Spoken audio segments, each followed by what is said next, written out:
The Kenyan government spent about 7 billion shillings to procure the biometric voter registration kits that were used to register over 14 million voters in readiness for the just concluded general election. The BVR kits were meant to make it easy to identify all the voters and curb incidents of multiple voting or impersonation. But as acknowledged by the electoral body IEBC, most of the electronic voter identification devices EVID failed, prompting the Commission to resort to manual identification of voters as long as they had original identity cards or valid passports, the very same documents that were used during voter registration.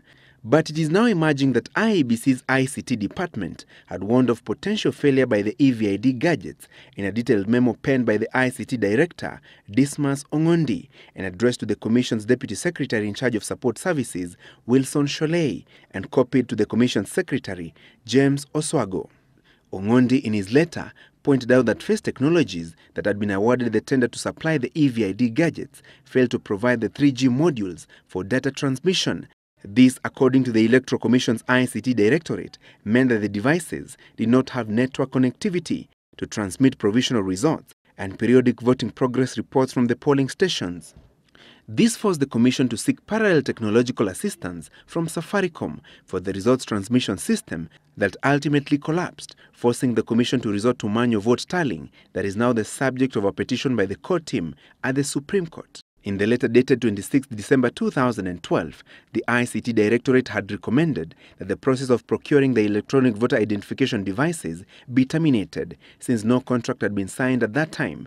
This, according to the ICT Director, was a risky venture that would make the electoral process too technical and prone to failure. The ICT team in the letter observed that since there are other simultaneous technologies that had been introduced, including result system and the biometric voter registration, there was no sufficient time to test them and stabilize them before they were used. The ICT Director's letter is part of the documentary evidence filed at the Supreme Court by the Coalition for Reforms and Democracy CORD and its presidential candidate Raila Odinga in the presidential election petition challenging the declaration of Uhuru Kenyatta as the country's fourth president-elect.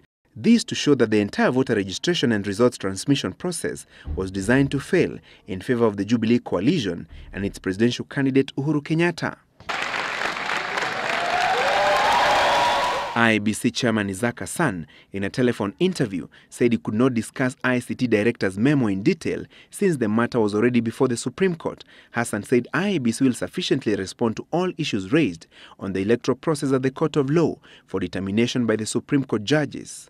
In the meantime, Attorney General Professor Githu Muigai has filed a request before the Supreme Court to be enjoined as a friend of the court in the presidential election petitions challenging the election and declaration of Uhuru Kenyatta as the country's fourth president. Francis Gashuri, Citizen Live at 9.